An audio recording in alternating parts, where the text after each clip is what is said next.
But we haven't spoken a whole lot about how we met is really the issue of chronic health and what we need to do to Yeah. make it healthier. How Um, did you get interested in that? I was so shocked to ever be in a position where I was in Washington talking about diet. I was just like, that is never going to happen.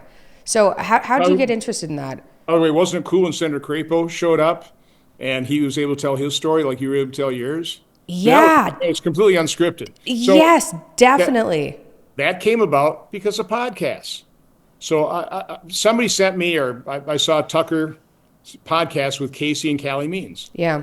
and it resonated with me. I mean, Dr. Means has got such a great way of explaining mitochondrial health, our metabolism, how we get all of our energy from the sun. We convert that into food, plant and animal food, and then it's our body's chore to break down that food and turn it into energy efficiently so we can heal our body.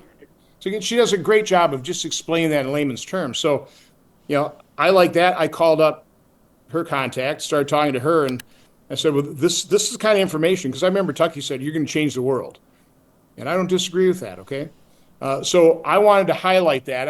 I kind of learned that, got the formula. By the way, I think my public events are far more effective than hearings because in hearings it's just members of Congress, arguing and grandstanding, that kind of stuff. My events, I didn't talk much, right? I gave an opening statement, and then I had a little discipline. I told all you guys, okay, 600 words, keep it to that, and then Yeah. answer.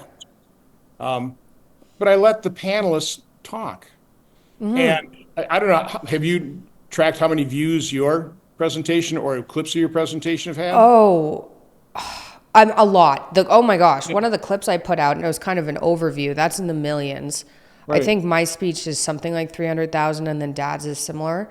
It was good, and then the clips did very well. Those So roundtables are very popular. multiply that times. I think we had like close to 2 dozen presenters, each Yeah. with an important thing to say. I still think, again, yours was fabulous. Dr. Chris Palmer, his one statement where he said, whoever they are, they don't want to discover the root cause. Yeah. Yeah. I mean, that is the root cause right there. We can't ask the questions. Bobby Kennedy has been vilified for just saying what's causing autism? I mean, could it be the fact we've gone from 3 to 85 doses and we're giving him multiple doses? I mean, could that be?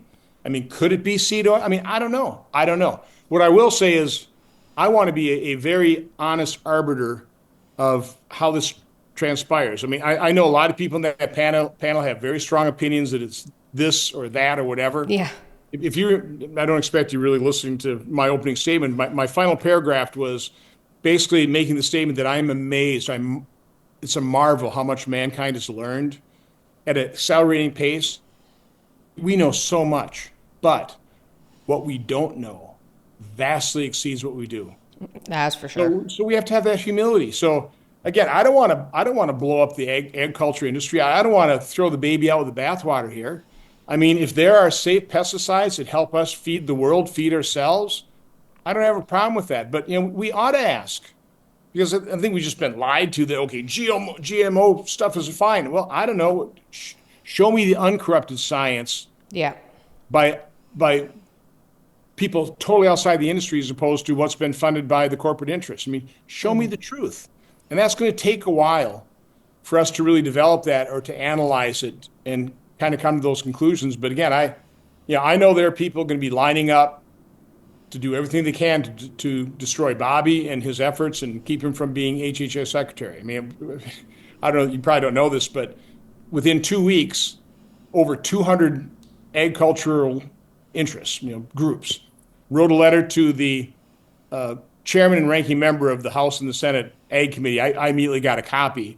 They didn't mention me. They didn't mention our panel, but it was definitely directed at what we were exploring and just saying Uh-oh. we can't let this go on because we're going to destroy our agriculture industry. We're going to not be able to produce food and again, is it maybe a little over the top?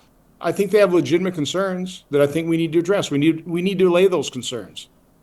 And again, we just we can't come in here gangbusters and say, okay, we got all the information, we know what the truth is, this is what we're going to do. thing we need to do is address the fundamentals. It's okay. How do we uncorrupt science? How do we set up a decent adversarial system? How do we get rid of the liability for vaccines, which is causing? That's why we have 85 doses. There's no liability. This is a money-making machine for pharmaceutical companies with no liability. That's a major. By the way, that's a major cost, which we have to understand. If we want life-saving new drugs, we can't be bankrupting companies, suing them all the time either. So this is a delicate balance. There's nothing easy about this. There's no ultimate. There is always ultimate truth, but it's difficult for us to discern it. So again, we need to approach this with a real humility and a genuineness of purpose of what we're trying to. Again, we're trying to understand what is causing autism. What a horrible thing to have happen to a family, and it's happening to more families almost at an exponential rate. What about chronic illness? Wouldn't our country, the world, be so much better if we could solve that? Well, in order to solve it, we have to ask the questions, and we haven't been allowed to ask the questions. So again, that's my main point: is allow us to ask the questions. Don't vilify, don't destroy the people that just have the honesty. Like Bobby Kennedy, I mean, he didn't seek this notoriety on childhood vaccines. It was thrust on him. When given the science, he just couldn't close his eyes. And understanding that there are people's livelihoods at stake, in food processing, in agriculture. I mean, for sure. We have to understand as well. So we have to understand the other people's perspective and just try and move forward as honestly as we possibly can. Mm-hmm. And I think a lot of the fear of having RFK Jr. come in is, this is what I hear from the left too, is he's going to cancel vaccines. Like, we're not going to have vaccines anymore. They don't understand that what he's looking for is transparency and no corruption, right? Like, it's reasonable. Even I had a terrible experience with antidepressants. It was very difficult to come off of them without withdrawal. That doesn't mean they shouldn't be available, but people should know about the side effects, That's about it. Like, I'm all for having the freedom to eat whatever you want, as long as people know and have science they can trust. What are the side effects? What are the risks for you? Like, smoke cigarettes if you want to smoke cigarettes, but at least you know what might happen, right? And that is so reasonable. It's so reasonable. I can't believe anybody has an issue with it. Yeah, it's freedom, and government's role in guaranteeing that freedom is informed consent. Yeah. And that government ought to be here to be the arbiter in terms of, okay, you produce this, you need to do certain studies, they need to be honest, and then you have to inform the consumer. I mean, one of the famous moments, and I think this was one of my COVID events, is Dr. Renata Moon showed the insert for the vaccine. It's this big piece of paper. It says intentionally left blank. That they didn't provide any of the information that doctors would need to provide informed consent to their patients.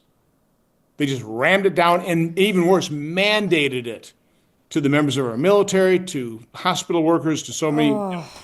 No, it was really. I mean, what they did to us and to society is unbelievable. But even maybe more unbelievable, but depressing, is how many people accepted it. Kind of like sheep to the slaughter. So that's if people were informed. And again, the good news is we do have a free press. We have podcasts now. We've got alternate media. You can get the truth. It's getting more and more difficult to discern the truth because it's just not three networks with journalists who, they may be biased, but they pretty well keep the bias out and they're pretty fair and balanced. Okay, but that's relegated to the 60s, maybe into the 70s. Kind of went by the wayside. So again, I just applaud you for coming to my event, telling your story, having a podcast like this. I certainly appreciate being part of it.